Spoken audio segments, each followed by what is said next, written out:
So welcome everybody to the first episode of the Aaron Novello podcast. This has been something I've been wanting to do for a long time. It's been rattling around in my mind. Got caught up listing lots of homes, coaching lots of clients, going throughout the country, giving seminars, doing prospecting schools. And now I'm so excited to finally come to the platform. And my intention in doing so sincerely is from a place of contribution, right? Really trying to pour out and to share and add as much value as I possibly can. And what we'll be talking about on these episodes are the things that I'm most passionate about. One is all things sales, right? Sales dialogue, sales scripts, processes, procedures, how to not only have intellectual intelligence, but emotional intelligence, and how important that is to make meaningful connections with people. The second is this idea of scaling, right? Like how to let go of the vine and go from being a operator of your business, which can only function if you're around, to being an owner of a business. And that's a transition that, I'm currently going through. And also the third thing that I am super passionate about and love to talk about is finance, right? Personal finance and financial freedom and independence and autonomy, being able to do what I want, when I want, with who I want, how I want. So everybody that I'm going to bring to you guys are handpicked, hand-selected, because they're operating at super high levels, and I feel like they can add tremendous value to you. And that brings us to our first guest on the Aaron Novello podcast, the one and only pride and joy of Oxnard, California, Mr. Jose Luis Morales. How you doing, brother? Doing excellent, man. Thank you for having me on the show. I'm really excited, and I'm proud to be the first guest, man. That's exciting, man. So I'm glad to help you out with this. My pleasure, brother. And thanks for taking the time. I know you're busy. I know you're getting ready to head out and, to a learning event. So I'm curious, we've known each other how long now? I'd probably say maybe like 5 to 6 years. Yeah, 5, 6 years, bro. I watched you grow up, bro. I watched you get married. I remember being on the phone with you, talking to you about that. And you're like, bro, what should I do, right? Watched you kind of go from, doing good business, like 20 deals a year, to now doing great business, 109 deals a year, right? Yeah. And it's a privilege and a pleasure to be a part of that process and to work with you, in the capacity in terms of, coaching and things of that nature. And the reason why I wanted you to be the first kind of the first guest on this podcast is because I feel like you can add a lot of value as it pertains to the process of listing property in high volume.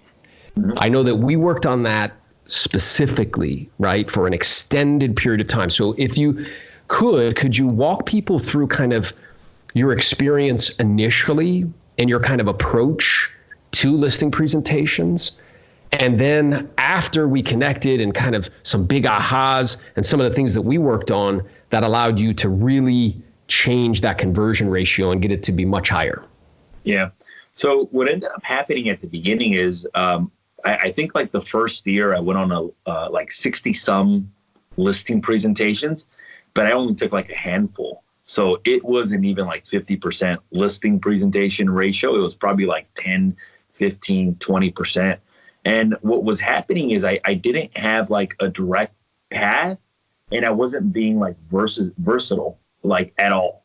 Like the way that I was taught to list property was almost like don't walk the property with them around the house, because if you walk the property with them, they're going to try to sell you on all the features and benefits. But there were just a lot of rules of what to do, what not to do. And some of them made sense under certain circumstances, but some of them didn't. And I remember like one time, like this guy like told me, like, I feel like you don't care. Like you didn't like the other agent was over here telling me how nice my property was. Like you didn't even like compliment me on my property, but I was just so in my head. I was so worried about like what to say, and how to say it, and what was right, what was wrong. What worked, what didn't work, that I wasn't focused on the consumer, bro. And that was like the bottom line. Like I wasn't like really focused on what their goals and their needs were. Therefore, I wasn't able to service them. And that was a big change, man. So I made changes from dialogue, what I say when I'm there, when they say certain things, what I reply back. I made changes from going to paper to going to iPad. I went changes from walking the property with them, building a little bit of rapport with them. And essentially it just, my listing presentation now, bro, is 85 to 90%. So meaning that I know that if I'm going on a listing presentation, bro, I am taking 85%. What that does is it gives you the confidence to talk to more people, bro. And it gives you the confidence to close more aggressively on the phone, bro. Like literally, bro, when you're closing at 85, 90%, like it gives you the confidence to be like, look, dude, you've got another agent that you're considering.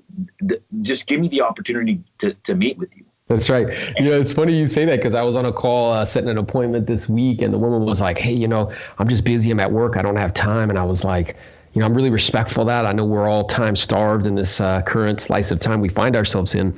At the same time, the truth is we got to make time. I mean, it's costing you $1,000 a month to carry this property. So, I mean, if we were to get together under normal conditions, would you usually be available in the evenings and the afternoons? And that turned into evenings and turned into steady appointments. So what I wrote down here, which I think is awesome, is this conscious, purposeful shift where initially you were focused on you. Uh-huh. You were worried about what I'm saying. I was using my eyes instead of for what they're for, which is to see. I was more concerned about how I was being perceived. I'm imagining your internal experience was fraught with like a little anxiety, like a little worry, right? And because you were so caught up and in your head and focused on yourself, you weren't actually able to focus on the individual. Is that right? Yeah, I was so worried, bro. And you said that right. I was worried at the listing presentations, bro. I would spend like let's say I had a listing appointment today at 3. I would spend hours, bro, practicing before the listing presentation instead of practicing every single day, so I wouldn't have to bump it up 3 hours before a listing presentation or 2 hours before a listing presentation. I was so worried about like, oh my God, like I don't know the neighborhood like that well, and like so worried about all the other comps and knowing everything about their property. When the reality is that the process was just a lot simpler, bro. It was more or less like, hey, look, what can we sell the property for? How long is it going to take? And what are you going to do to market and sell my property? And yeah, so I just wrote this down too, which is really interesting. I think would add value is that your tendency in the past is you would be overly focused on like content, like what you were saying, which I don't want people to misconstrue. It's very important to know what to say and how to say it. It's critical, but it's important to also simultaneously where I know what to say to such a degree that it becomes the background and that the individuals themselves become the foreground, like their goals and objectives become the foreground. What they're trying to accomplish and why becomes what you're focused on and what your awareness is on. Is that right? That is correct, bro. And that comes down to practice, bro. Mm-hmm. And that was one of the big things. Like I'll share with you guys one of the things that I learned specifically from you. You went over this example and you said, hey guys, if you're an agent and you practice for 30 minutes a day, let's say 5 days a week, that's 2.5 hours a week, right? 30 minutes a day, 5 days a week, that's 2.5 hours a week. A month, that is 10 hours a month. A year, that is 120 hours in a year. Now, let's say that another agent practices twice a day. So instead of practicing half an hour a day, he practices for an hour a day. Let's say a week, that's 5 hours a week. 5 hours a week. A month, that is 4 hours a month. My math. 25. My math is wrong. Yeah, hey, but if it was commissions, you count that shit just right. Oh, dude, I would be on it, dude. Yeah, but essentially, the whole point was like, who do you think is going to be better? Like just numbers wise, who do you think is going to be better? The guy that practices for 30 minutes a day, or the guy that practices for an hour a day? So what I did, bro, is I was actually practicing, bro, for an hour and 30 minutes every single day. I remember, bro, I would be in the office. At my old office at Century 21, bro, I would be in the parking lot, bro, with my freaking scripts, bro, printed out, and I would be in the parking lot chanting them, bro, like, when do you plan on moving? How long have you lived at this address? Blah, blah, blah, blah, blah, blah, blah. And people would drive by me, bro, and people would look at me, bro, title reps, lenders. They would look at me like I was crazy, bro. Like, they would be like, what the hell is this guy doing? They they would be like, man, this guy just went like to a cult seminar and basically got out and is like doing that. But by practicing more, bro, that became my competitive advantage. And that was one of the other conversations that you had with me. You told me, Jose Luis, like, what is your competitive advantage? Like, and you told me like, okay, a lot of people, you ask them, what's your competitive advantage? And a lot of people will say, oh, well, I'm honest. Oh, I'm hardworking. Oh, I live in the neighborhood. Oh, I've been selling real estate for 20, 30 years. And you said, well, I want my competitive advantage to be my skills. And I was like, that makes sense. He's like, I want to be more skilled in the process of listing and selling property than anybody else in my marketplace, hence become the dominant player in my marketplace. So now that you decided what your competitive advantage is how are you going to get there? And the only way you're going to get there is through practice. And I made that the same competitive advantage, bro. I decided that makes sense. That makes logical sense to me. I'm going to make my competitive advantage my skills too, because I knew that if I improved my skills, I wouldn't have to worry about what to say anymore. And I could be really focused on the consumer and really help them get what they want in the time that they want, you know? Yeah, that's awesome. Now I'm wondering, because, you know, this idea of skill development, right? Like a lot of people, you know, there's various different players out there who provide scripts and stuff. And you were doing that. At the same time, there was a jump. Like you completely altered the way that you were presenting, you altered the approach, you altered some scripts and dialogues. So talk to me about like that process and how before the kind of, you know, way that you were doing it, it was producing outcomes, but not nearly the outcomes. It's kind of like you had you got a bachelor's degree in scripts, doctorate, bro. And then you went and got a doctorate, bro. So like, how did that go? Talk to me about that. So early in the process, bro, I was taught that like you have to follow the script verbatim. Like every single word has to be followed. And what I realized is that I wasn't a robot, bro. Like, you know, like I wasn't like a robot where it's like, hey, this exact word. And I think a big aha for me was when I started role playing, bro, with people that were producing a lot more than me. So at the beginning of my career, bro, I was role playing with people that were doing 3, 4, 10 deals a year. Hence, they were all saying the same thing, bro. And because they were all saying the same thing, that's their production was at 10 deals a year because they were all saying the same thing. They were all saying like, I need to think about it. Like, oh, 2 heads are better than 1. Let's think about this together.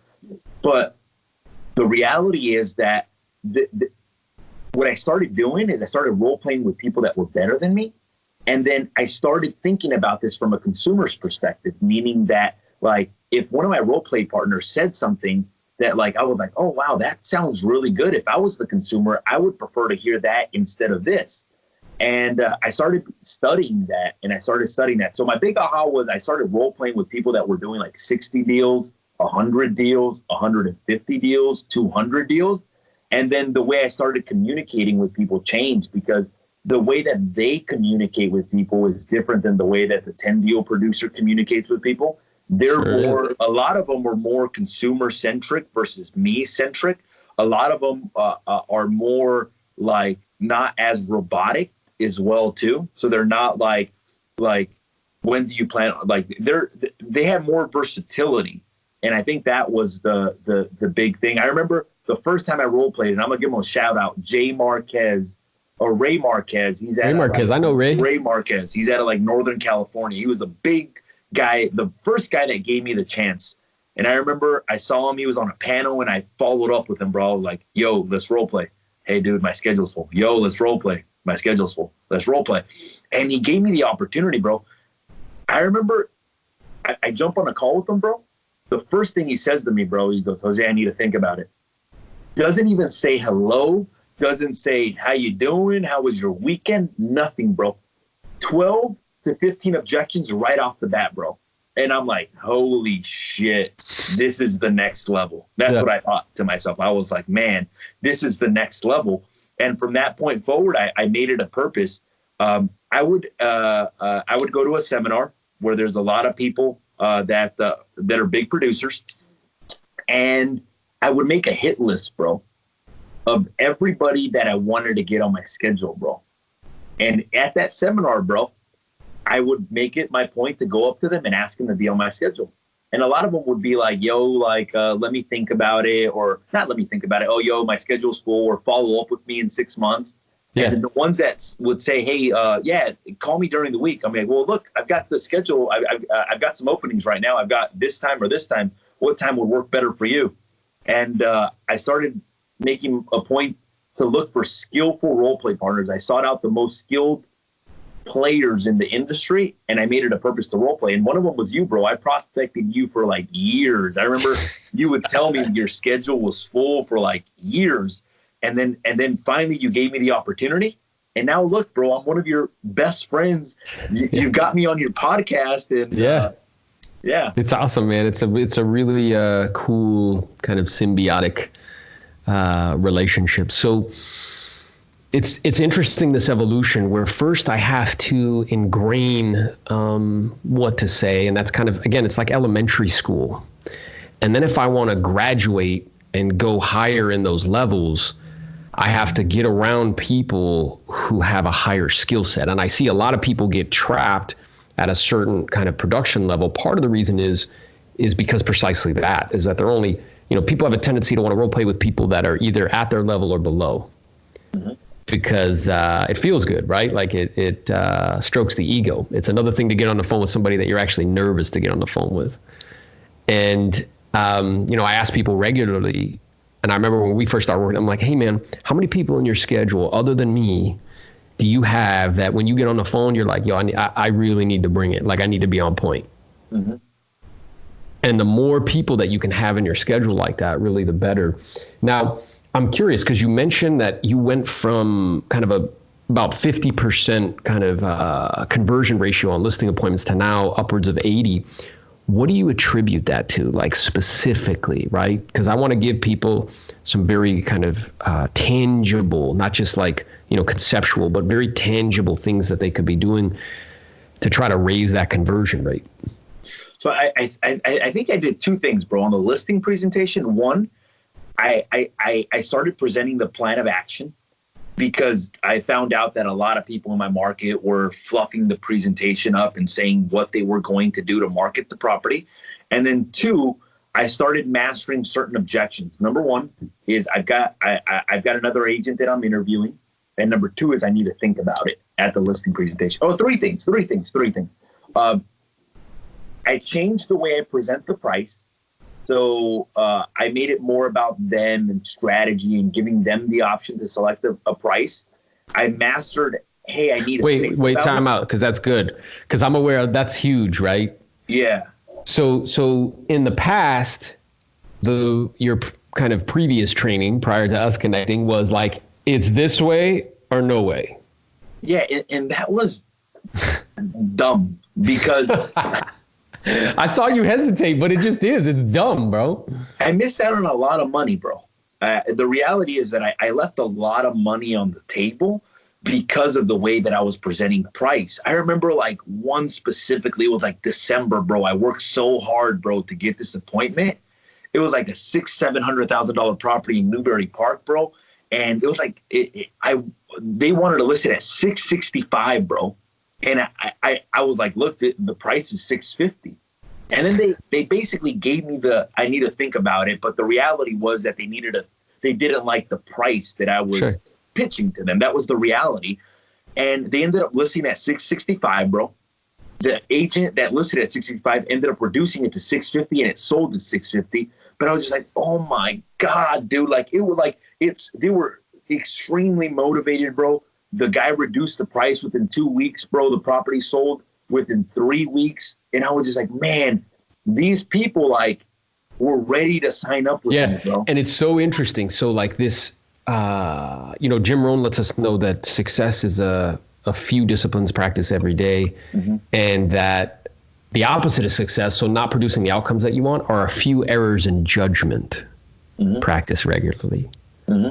So this idea of the need to be right and being attached to the need to be right was an error in judgment.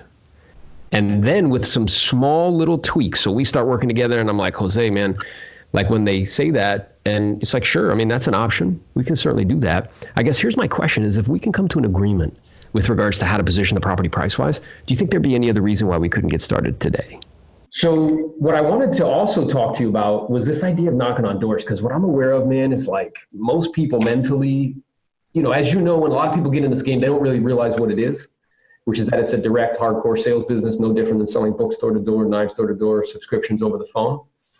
And it seems as though like you never had that issue. You mentally never resisted that, like, yo, this is just what this is. And I share with people all the time that you need an accurate assessment of reality in order to produce a good outcome.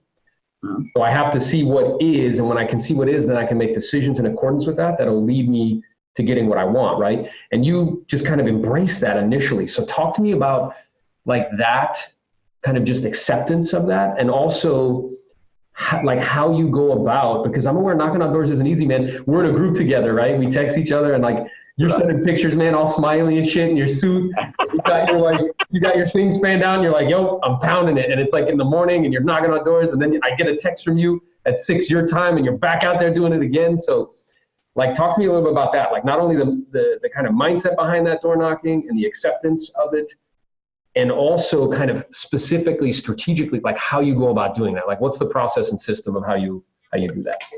Definitely. So I'll first start off, Aaron, like with just making it super simple for someone that's brand new, and that might not have a name brand in a geographic area, right? So if you're brand new, like you have nothing else to do, right? Like, I mean, what else are you going to do, right? Like you don't have the problems that you and I have. So when I first started, because I was like our company, like you had to pick a geographic farm, you had to door knock. All I did was just door knock, right? And then as I got introduced to my theory, I told you I started using the for sale by owner script, the expired script.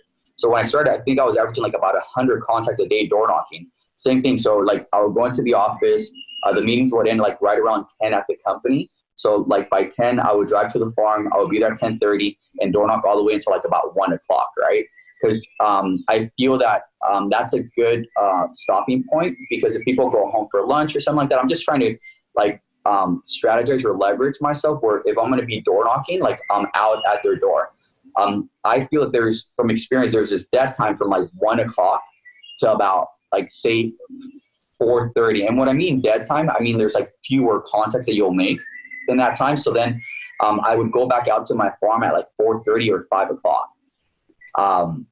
And then from there, if you're new, right, you could door knock all the way until like 8:30 p.m. Like there's no problem with that.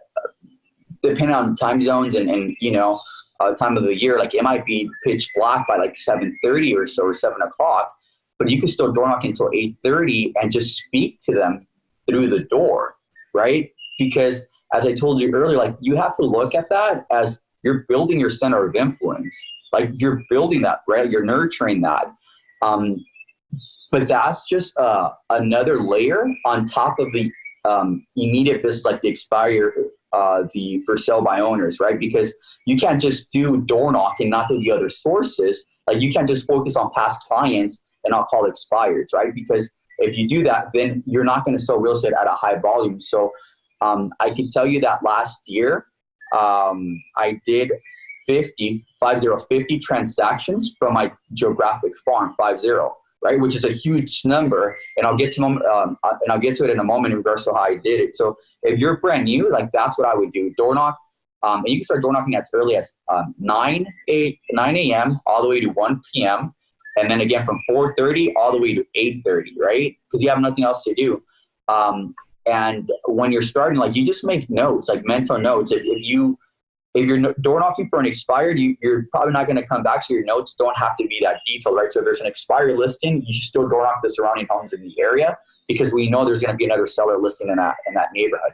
But if you're going to pick a geographic area, just take notes. So if you're door knocking during the summer and you saw Joey, the grandson of the owner, hey, just write a note. Hey, Joey was visiting here during the summer. So when you come back around, hey, how was your time with Joey during the summer? Did you see him? How often did you see him? So just make those references, right? Because you're building that center of influence. Like that's what you're doing. You're not building a geographic farm. You're building your center of influence. So that would be like the simple way of doing it now, like the more advanced way of doing it, like for you and I, like if I was to tell you, hey, Aaron, if you're going to start door knocking as a top producing agent, like this is how I would do it. I would pick a territory where there's a high turnover, right? Because it doesn't make sense for you to put the effort in the neighborhood where the turnover doesn't exist, right? So look at the stats, pull a map, and see where there's a high turnover. Then for you and I, it doesn't make sense. If there's a top producing agent in that area, like you and I could compete with that. But if you're a newer agent and you're doing that search, don't even try to get in, or don't think like, oh my, like I'm going to drive them out of this geographic farm, because you're not going to be. It's going to take too much effort and too much money for you to do that. For you and I, it wouldn't, but we should be aware of like how active that agent is and how many sales that agent's selling in that area. So once you look at the turnover, the competition, then start small. I would say start with about 2,000 homes, and that's small to me, like 2,000 homes. I'm currently, in order for me to sell 50 properties, I expanded to 5,500 homes, but it's all with the strategy, right? So I start with 2,000 homes right here, and the 5,500 are adjacent to the 2,000. So it's not like if I have 2,000 here, and then I'm going to go all the way over here and pick 3,000 over on this part of town, right? So it's all adjacent. And what I found out from that is that one of two things happens with that, Aaron. Either the parents or the children who's now about to get married or recently got married live in the most inexpensive part of that 5,500 homes. And then once again, either the parents or the children are going to move west to a superior neighborhood. So now when I'm door knocking, it's easy for me to get the family's business. Why? Because mom and parents, children and parents live in the same geographic area. Does that make sense? So once again, and that's the center of influence. Like in my center of influence, like I have your mom raving about me and I have your son raving about me, right? So it's easier for me to get business. And when you go on those type of appointments, once again, it's a center of influence appointment. It's not like I'm not going up against like 10 agents, right? Like I'm not going up against 10 agents. When we discuss commission's not an issue. And there's bonus commissions on top of the standard 6% commission, right? Like there's different things, and they just have blind faith in you, and they have no reason why to question that, because they've seen you over and over and over and over again for the last few years, that it just becomes a lot easier to do that. So once you pick your territory, I don't knock on adjacent streets, right? So that's a mistake that a lot of agents make. The huge mistake with people that have a geographic farm is they are following the old school way of doing it. Like I'm following the Mike Ferry way of doing it, right? Like what does Mike Ferry say? If you sell a property, right, like tell everyone in that neighborhood, because most likely 2 other homes are going to sell in the area. With that, I adopted that and I implemented that to geographic farming. So when I door knock in these 5,500 homes, like I don't start up here, right, and start door knocking all these adjacent streets, right, all the adjacent streets, and then finish by following that pattern, like filling in like all those streets. No, like I'll door knock up here, because there was a cell here, and I know regardless if it was my cell or someone else's cell, I'm going to door knock right here, right? So I'll fill in like a hard copy map and say, okay, I door knocked this area, so I covered that, right? And then let's say there's a brand new listing that comes over on this side of town in the 5,500 homes. Then I'll door knock that active listing, because they're going to see the for sale sign. Most likely someone else is going to start saying, hey, well, is this the right time? Should we list now? We just saw that, the Johnsons listed their property. If there's a closing, I already told you about a closing. If there's a pending, something goes into pending, like I'll go door knock over there. If it's an expired listing, I'll go door knock there. If there's a for sale by owner, I'll go door knock there. So wherever the activity is, that's how I door knock. So I don't necessarily have to cover the 5,500 homes. I have to be bouncing back and forth from all the activity. But that's why I'm so successful at doing it, because I'm not following the traditional geographic way of farming. I'm doing the Mike Ferry way of farming. And I don't think like any coach told me that, but they did tell us, hey, go door knock where the cells are, let everybody know. So I just once again adopted that and applied it to the geographic farming. Now, when I come in, I use the same just sold Mike Ferry script. I hardly ever use a just listed because I want to bring some of the value, so I'll use the just sold Mike Ferry script. But the one-liners that I add, I will say, and I'm not saying change your script, so this is what works for me. So I will say, I just sold another home, right? So given some credibility, I just sold another home. So that's what I add. Or I'll just say, I'm working really hard to keep the values up in the area. And I'll throw in those one-liners. It could be multiple times when I say I'm working really hard. I could say it at the beginning when they're about to like shut the door on me. Hey, before you close that door on me, I'm just working really hard to keep the values up in the area. So Aaron, tell me, who do you know that wants to sell a property in the area? And like once I say that, like they actually open up. And towards the end, right, they're like, I went through all my questions, all my script just sold questions. And then I will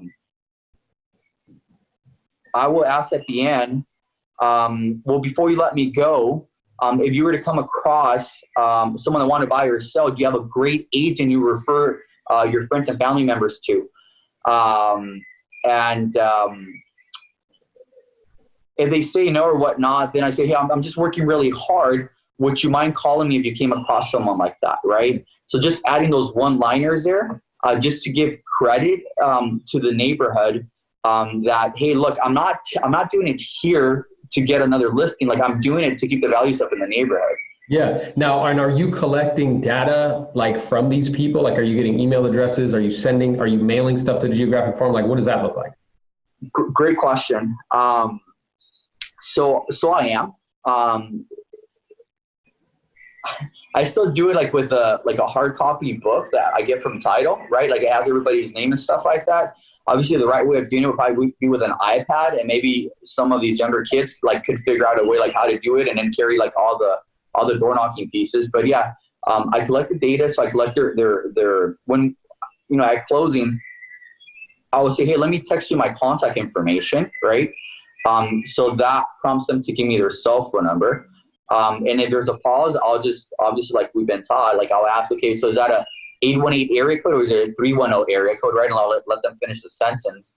And yes, I get their email address. But the one that,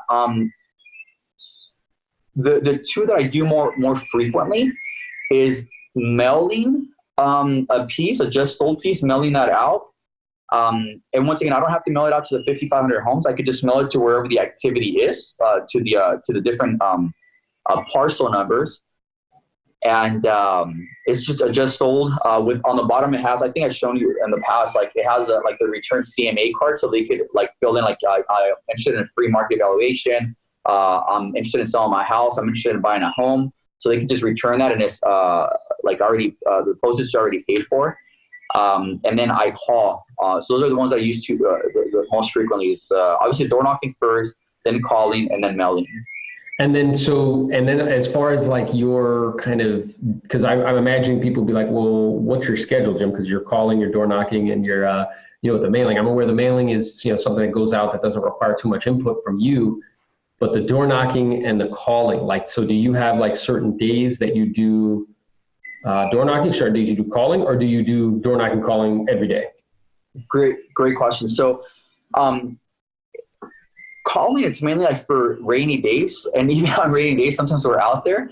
Or it could be for a day that it's just, things are just chaotic, right? Like I just, I'm way behind. Like I don't want to get in my car, drive to my geographic farm. And by the way, like my geographic farm is about 10 minutes away from my office. So also if you're going to pick a geographic farm, like don't pick something that's 45 minutes away, because then it's going to be a lot harder to go and actually, prospect that geographic area.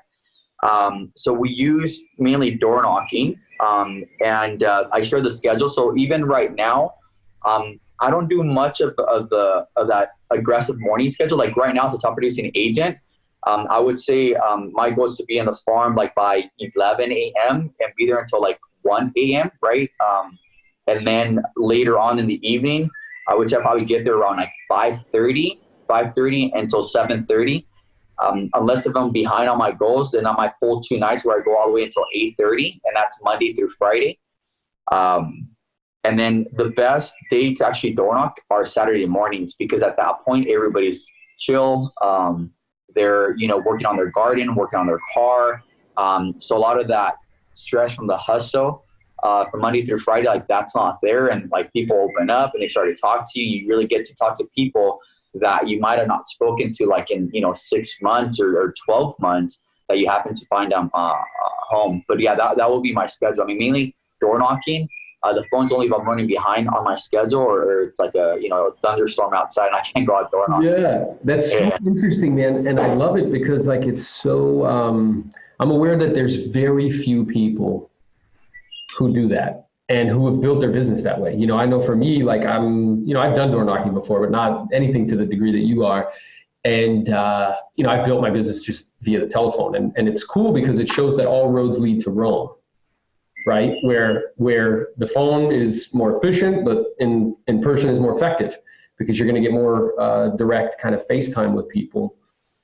And I guess I'm wondering, like, I'm thinking in my head too, because I'm imagining people are like, well, what does he wear when he's knocking on the doors? And I can promise you guys, because I get those texts, he looks just like he does right now, no matter what temperature it is. So like, are there any tricks of the trade for that? Because like I'm imagining people are thinking in their head, they're like, oh man, like it's hot, I'm gonna sweat, like whatever, right? Yeah. So for like summertime, yeah, you'll see me like this even during summertime. If it's like in LA, we'll hit like triple digits. So I'll also be wearing a suit. Like at least for my suits, the way I get them made, like I have like the back, like my back, there's like less layers, so it vents a lot easier, right? So it's not that hot. So even though like I have like the traditional suits material on the side, like the back, it's just like this opening cut out so that it's much cooler. At least I don't have like this other set of layer. Like for the summertime, I carry an extra set of like another shirt in my car. Take a lot of water, but that's how I get my list. Like when people see me. Like sweating, right? Like they're like, dude, like if this guy is working this hard to service this community, like I could only imagine like how hard he's gonna work to service our listing, right? So I actually, those are the times that I like door knocking. So I like door knocking when it's raining, right? Because then people would say like, wow, if this guy's at my door when it's raining, like I could only imagine like what he's gonna do when he takes my listing, right? The only thing different is that I'm wearing sneakers, right? So I'm just wearing like some Nikes, like black Nikes, because like you're walking a lot, right? So like you want to like kind of save that energy. And then just I always, since I'm going to these different spots, like I always just park my car nearby where I could go back and like grab some water.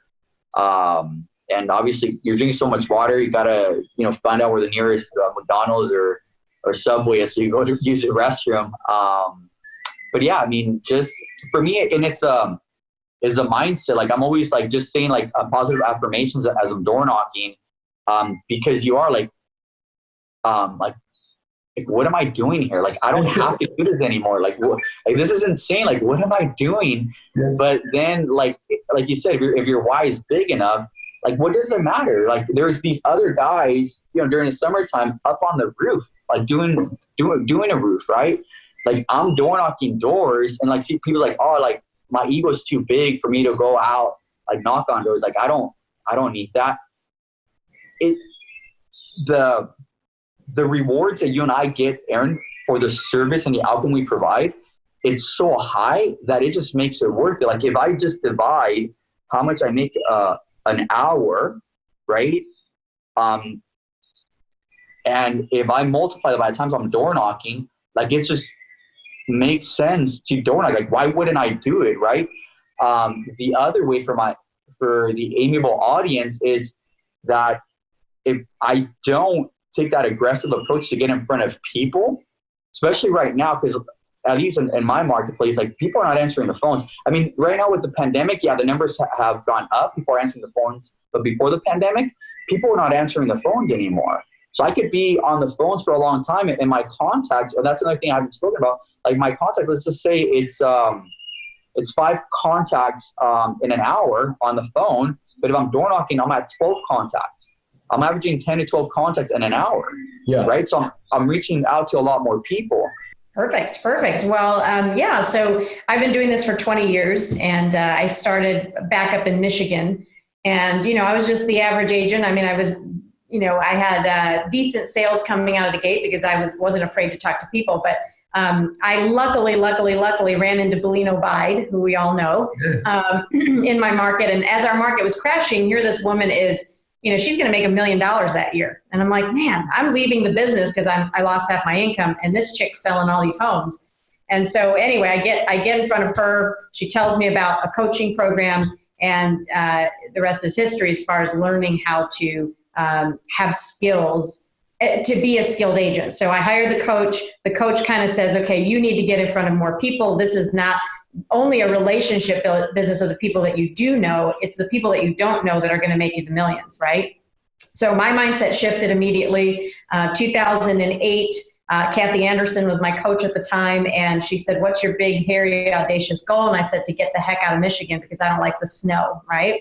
And I was poisoned because I would fly over to San Diego in January for the superstar retreat or whatever retreat we were doing. And I'm like, man, the other half of the world is not dealing with this. So our big dream was to move. And by 2009, we moved to Raleigh. And what was so interesting is 2 years into coaching, it gave me that confidence to just pack up a business that we were making, $250,000 between my husband and I. We were 29 years old. We moved to North Carolina. We don't know a soul. And here we are in a new market. We can't leave our neighborhood without GPS, but we were armed with confidence. We were armed with scripts, and we were armed with a telephone. And so from there, building a business was interesting. I started with Remax there, got into the office at 7:30 in the morning, and you were actually one of my first role play partners in North Carolina. Yeah. And he's a great role play partner. I learned a lot of nuggets from you. You're the word master. So I still have your price reduction script, and that's what I teach from. So thank you, word master. But learn, I was the first one in the office at 7:30, and the agents would roll in, 9, 10 o'clock, and they'd all say, what are you doing in there? And I'm like, I'm building a business. Here, North Carolina's crashing. It's 2009. They started crashing in 2008. I kept telling everyone it's coming. 9, 10, 11, and 12, the market completely crashes. Agents are leaving the business, and my business is doing this. And I'm new in this market. So the first year we get here, in 6 months, I completely lost my way. I was in a new market. I was in my head. I couldn't even get an appointment to save my life. So Kevin, actually, my husband, was the one that kind of got us through that time. And so Kathy Anderson finally had to really work with me on mindset. And she said, a house is a house is a house. You're still the same Tina Call. You just need to put your crown back on and get your ass out there and help people sell their homes. And so then for whatever happened, that second 6-month period, we sold 40 homes. So it was one short sale in the first 6 months, with maybe a couple sales in between, and then 40 homes. And from there, my rhythm just came back. My confidence came back. And so I think the big thing is when we look at growing ourselves, we start as individual agents and we get to max capacity. And that's different for everyone. We know the Josh Barkers of the world, 220 deals himself. I don't know what you do, 125, 150 yourself? Yeah. 150 deals. Mine was 130. By the time I got to 130, I had lost my way, really. I was kind of depressed. The money was great. We had made over $1 million at that point. I got to my goal of having that $1 million on my tax return, but I wasn't happy. And so I found that being exhausted and not happy, I wanted a little bit of leverage.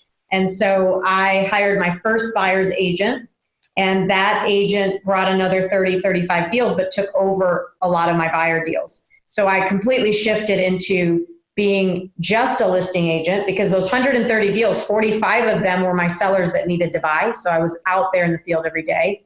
And the rest were listings. So in 2014, I believe it was, or 2015, I got rid of every single buyer. I didn't work with buyers anymore. And then I kind of thought I got a little piece of my life back, and that tasted good. And so I said, I'm going to add another buyer agent, because we had more leads than we knew what to do with. So for me, the goal was, in building a team, build from need. Don't build from, okay, I'm just going to track 10 agents.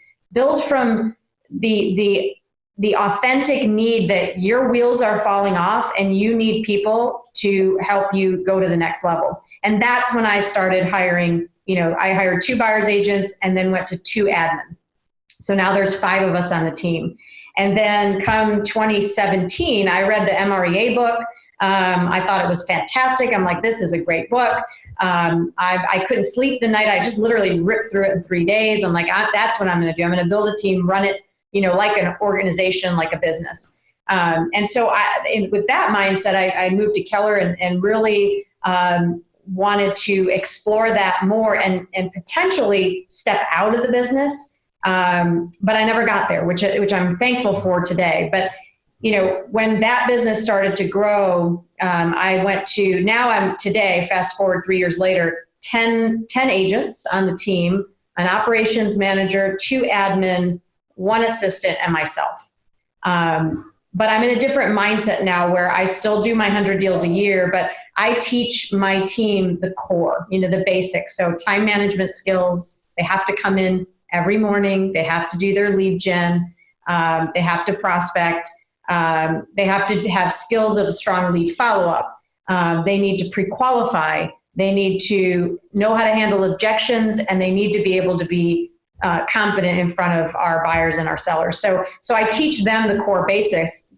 But what I found is not everybody is wired like I am. So they don't have the obsessive compulsive behavior to say, well, I want to make $1 million. Not one person on my team, actually 1, I take that back. 1 gal on my team says, I want to do what you do and I want to make $1 million a year. So learning that, I had to kind of figure out that, oh my God, I'm turning into some leader that people are following. I still can't believe to this day that people follow me. Like in my mind, I'm like, I have, what do you call it? Imposter syndrome, like why do these people follow me? But at the end of the day, I think they follow confidence. They follow people that they think are successful. So that's been a learning experience for me is leading. Yeah, I think that's part of it. I think the other thing, they like confidence, the Latin derivative of the word confidence, it means trust. Mm-hmm. Mm-hmm. So you trust yourself implicitly because you know what to do and what to say and how to say it. So, that you kind of exude that for the people that are around you. Yeah. So I guess I'm curious because I wrote down a few things, right? One is when you started, like the experience wasn't that great. And that was my experience too, right? The first calendar year, I only made $13,000. So I wrote down, as you were saying, is that knowledge equals power. Mm-hmm. Now everybody knows that, but the question is what if you're operating under the wrong knowledge? Right. That's problematic. Yeah. So what knowledge were you operating under initially that was just not accurate? When I made the move or just in the beginning of my career? Like prior to you meeting Valine, like what was the false knowledge you were operating under? Well, I think that, when you walk into any traditional real estate office, they hand you a desk. They hand you at that time, and this is 20 years ago. This was 2001. 9/11 was my first day in real estate, if you can believe that. Right. So they hand you a little, the yellow pages at the time, and they're like, okay, make some calls. Call everybody you know. And so you're looking around the office, and not everybody's producing at a high level. So you're just fine. You're average, and that's your normal. But then you meet a couple people that truly change that idea of what it could be. And you go, well, what's so different about them? And what was interesting in 2006, when our market was crashing in Michigan, and I was leaving the business, I was cleaning out my desk, and there was a flyer, and it said, learn how to earn $1 million in real estate, coaching, $2,000 a month. Well, of course, I crumple it up and throw it away because I was making $125,000, which was a good income for a 23-year-old. And I was down to $40,000. So I was leaving. I was going to go be an interior designer because that's what my true passion is. And so I crumple that up. I'm cleaning out my desk. The next day I get an email, and it says, join us at the action workshop and learn how to make $1 million. And I'm like, okay, maybe this is God saying, okay, dum-dum, I'm bringing you this knowledge, like go investigate. So I grabbed my broker in charge. I grabbed 3 other agents in my office. I'm like, we're going, because everybody was pretty much losing half their income at the time. And that's where I saw Valine. I mean, I'm sitting here going, she makes $1 million a year. Why is she at a training event? Like, why would this top agent be somewhere that she's learning and growing? It didn't connect until it connected. and at that time, Jeff Glover was in the room. And he stood up and he told us his little story about how he was a furniture sales guy. And he made, at that time, he's like, I'm making $400,000 a year. Michelle Sayward was in the audience. I hadn't known them at the time. She stands up with her little squeaky voice saying she makes $350,000. I'm like, man, if these people can do it, I can do it. Like that was it for me. When I first got started in real estate, it was all based on my time, right? So like I put every single minute of my time into making a sale. So I was introduced to Mike Ferry instantly, the day that I got started in real estate. And the idea and the concept was very simple, which was make phone calls, make sales, right?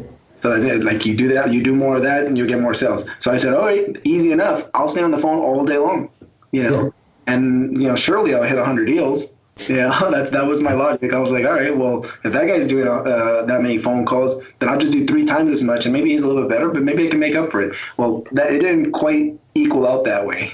Yeah. So in all the time I had, I did well. I did 24 deals that first year, but I realized that all of my time and effort and everything was put in to the context. Skill was being worked on, obviously, in between. I was working a lot of my scripts and everything, but I still had a long way to grow. What I realized is that I only have so much time in the day. And then that's how learning, skill improvement, and then systems came into play. Yes. So with systems, you talked about that maybe I'm good with systems. I agree. I think systems is one of my stronger suits. And I think that that's kind of made the difference between a lot of the big jumps that I've had. Being able to take a step back and look at what systems can make the biggest impact on the business to basically close the gap from where I'm at to where I want to be. That's right. So like one of the things I share with people regularly is that you can only grow to the proportion that your systems will allow you to. Yeah. And, oftentimes people are like, oh, like I need another workshop. I need to work on this. I need to work on skills. It's like, no, man, like your next level, once you learn how to sell and have conversations, which we're always going to hone and refine and make better and constantly be working on, right, to improve not only our intellectual intelligence, but our emotional intelligence, right, so we can connect with people in meaningful ways and be kind of masterful in terms of communication. But what I'm also aware is for a lot of people, particularly at that like 30 to 50 deal level, their next level is in efficiency.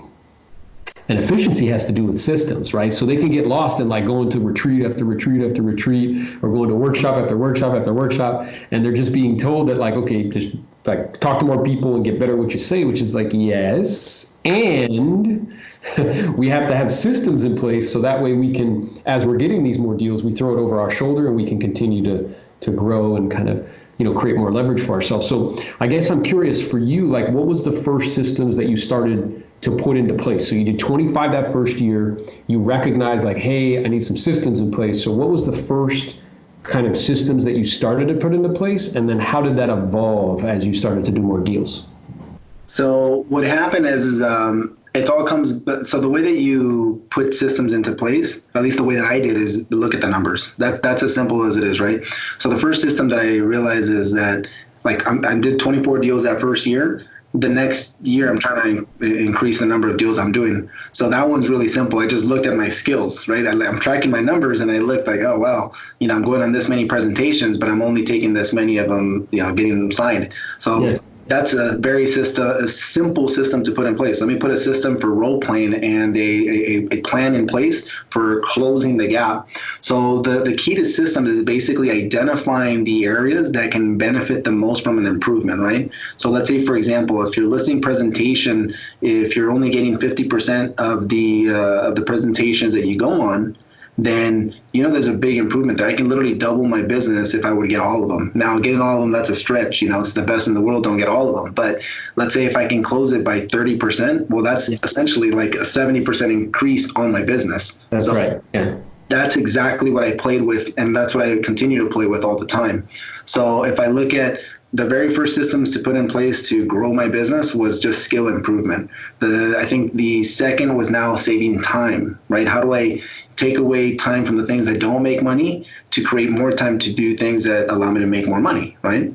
So now it's, for example, getting an assistant in place to handle certain tasks. Then the next system was now, okay, well, I'm doing buyer transactions would take me away from making seller transactions, right? They're taking up a lot of the time, but they're taking up 80% of the time, but only bringing in, let's say, half the income.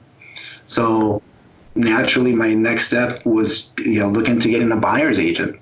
And then I got a buyer's agent, which, again, just freed me up to do more seller transactions. And again, that allowed me to increase my income. So I just continue to play with that by simply looking at where the biggest spot for improvement was. A lot of the times it was learning from other people for systems that they had in place, or seeing, like, comparing the numbers. I'm making this many calls, you're doing this much transaction. What's the difference there? Their skill, how much of it is past client and referral? What systems can I put in place that can help create this increase? Yeah, that makes total sense. So I was taking notes as you were talking. So yeah, it's like first, and I love that you mentioned this, because I think when a lot of people think of systems, they think of like software, they think of like, something tangible that they can put in place. But this idea of like skills, right? This like intangible asset, and that in of itself is a system. Yeah. And really refining and fine tuning that, and not being locked into like, also like just like, okay, this is the way it is and that's it. Where initially that could be helpful just to kind of get you off the ground. But the other thing that I know you are constantly doing is like evolving, like you're constantly looking for ways to improve. You're not necessarily attached to where that's coming from, but just that it's the truth, right? So, and then the next thing I wrote down is like that difference between income servicing and income producing, and realizing that they're two different things, and really, beginning to perhaps get an assistant or something. So that way you can make that shift in the percentage of time that you're spending on income producing activities versus the percentage of time that you're spending on income servicing. And as that starts to inch up incrementally, my experience has been is like a 10% increase in income producing actually equals probably 20 to 30% more production. Yeah. So yeah. It seems like it's a small incremental change. However, it ends up having a much bigger, kind of result. So, and then the other thing I wrote down is like, this commitment, because one of the things I talk about with, a lot of our clients is like this idea of the 4 noble truths of real estate is what I call it. And one of the noble truths is that all the leverage is on the listing side.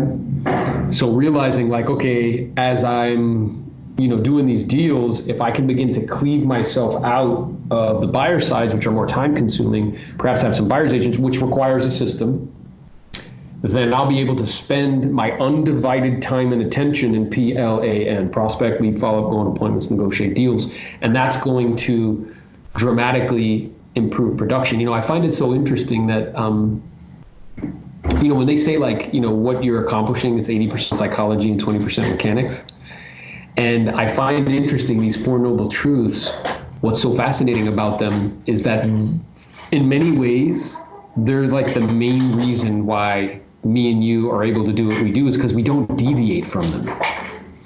I feel like people make exceptions, you know what I mean? They're like, oh, I'll work with this buyer, or like, oh, like I'll do this admin. Like we have in our mind where it's like just all other options are completely cut off. Like it's not up for debate.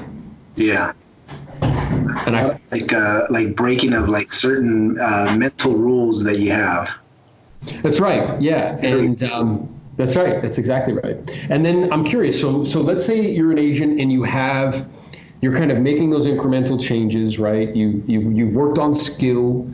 You sought out people that are very skillful at what they do, and either role play or get their products and services, or get coached by them or whatever. And then you have an assistant in place, right, to help you with admin stuff. So you're cleaving yourself out of income servicing activities. Maybe you start to divert, some leads to buyers agents and stuff. So, like, what are some systems from a software perspective? Because I feel like that's one of the things that you're very, very good at, in terms of managing lead flow and in terms of really working on conversion. Because what I'm aware of is like all businesses come down to 2 things. It's like leads and then converting those leads into opportunities, right? So talk to me about that a little bit. So technology is amazing because what it does is it allows you to track things really, really well, right? So one of the ways that you can use technology is, like let's say, for example, your CRM, you're able to see the incoming leads, and most CRMs can tell you how long it takes for you to respond to somebody. Yeah. Most of them allow you to record the calls when you make the phone call as well, so that way you can see how you did on the call, and it allows you to track any team members that you add in. right? So you can see the communication that's happening between the team members. So one of the things that I started to play with is, number one, everything starts with, I have to have faith in, I have to surround myself by people that are doing really great things and that are usually a step or two ahead, that can give me some insights as far as what they're doing that I'm not. And then I start putting a little bit, because marketplaces are a little bit different. Obviously, price points are a little bit different as well. Everything's different eras are a little bit different. So I now have to verify that those systems that I want to put in place are going to work. Let's say, for example, response time. This one across the board. I think most people like to get quick responses.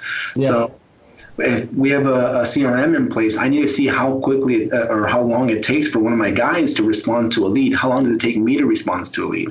So nowadays you have a lot of great tools and technology that can help you get that number up. So I'll give you an example. When a lead comes in, your CRM can call you and then say, hey, you just got this new lead from Zillow.